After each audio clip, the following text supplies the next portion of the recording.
Hello there. It just gets worse. The Met Police is now really putting itself at odds with motorists regarding the Just Stop Oil protests.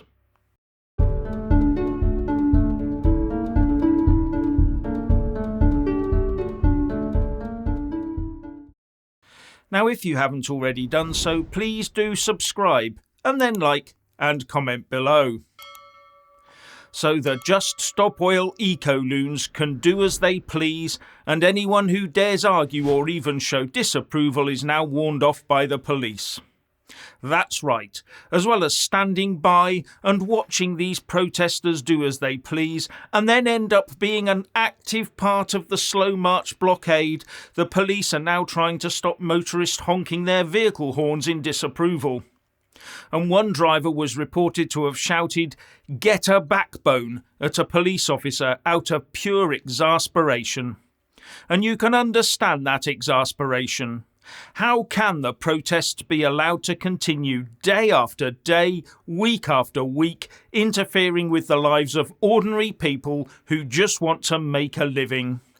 And the more this goes on, the more of a precedent is set, which is exactly what these eco-loons want. It seems that the government is bereft of any ideas to put a stop to the activities of these irritating, self-important WEF drones. Or more likely, they don't want to stop it, and that the police are either powerless to intervene or are intent on making sure as much disruption is imposed on motorists as possible. But what the vast majority of us wants is for these people to be taken off the streets to a safe place where they can make their protest without interfering in other people's lives. Protest, yes. Be seen, yes. Make your voice heard, yes. But do not get in the way of citizens trying to go about their ordinary lives. And now over to Richard for a deep look at what's coming your way. Thank you, Jeff, and good evening. Today, whilst reading the newspapers and cleaning out the fluff from my belly button, I came across an article in the Daily Telegraph that summed up the state of affairs in Britain today, and especially our criminal justice system. The potential terrorist Boris Becker is to be deported to Germany to finish off his jail sentence. Boris Becker isn't a potential terrorist at all.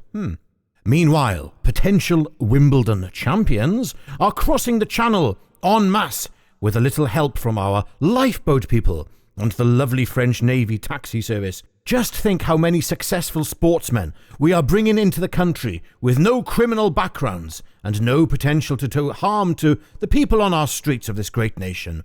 It's so wonderful, this diversity thing, yes. How can anyone lower themselves to say these poor desperate people fleeing war-torn France are nothing other than refugees? Tut, tut.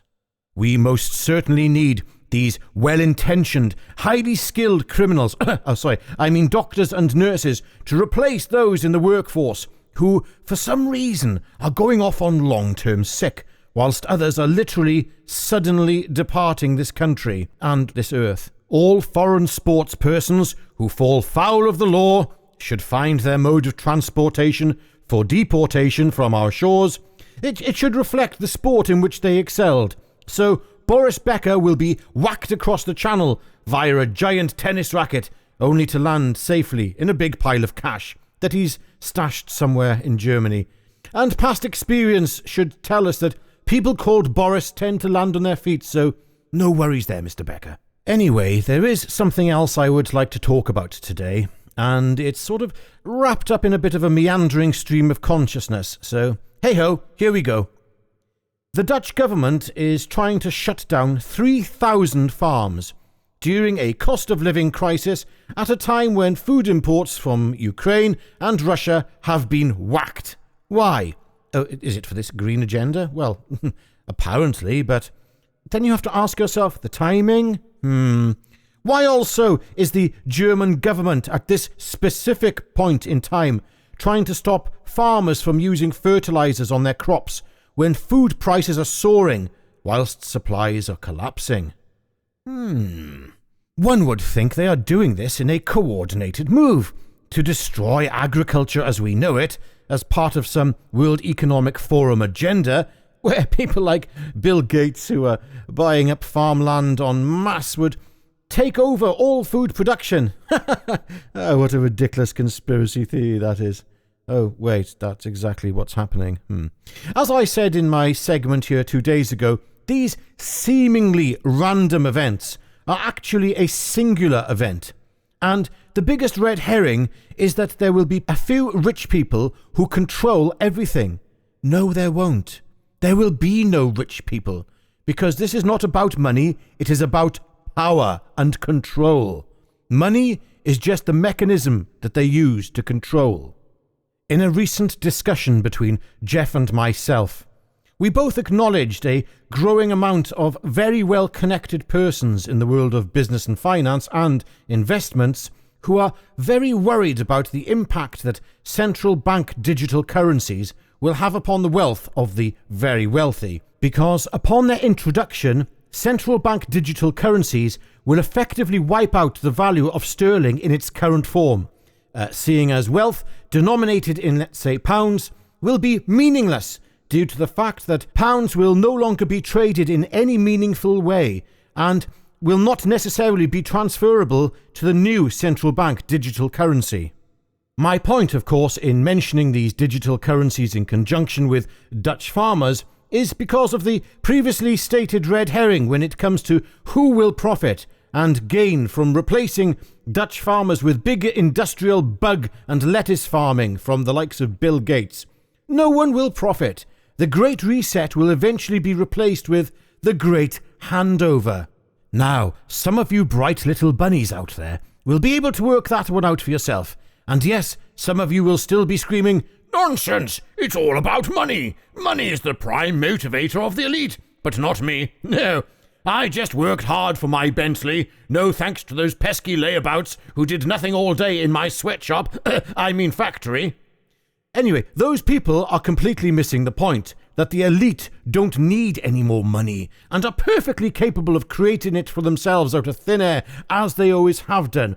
No, this is about handing over control to someone.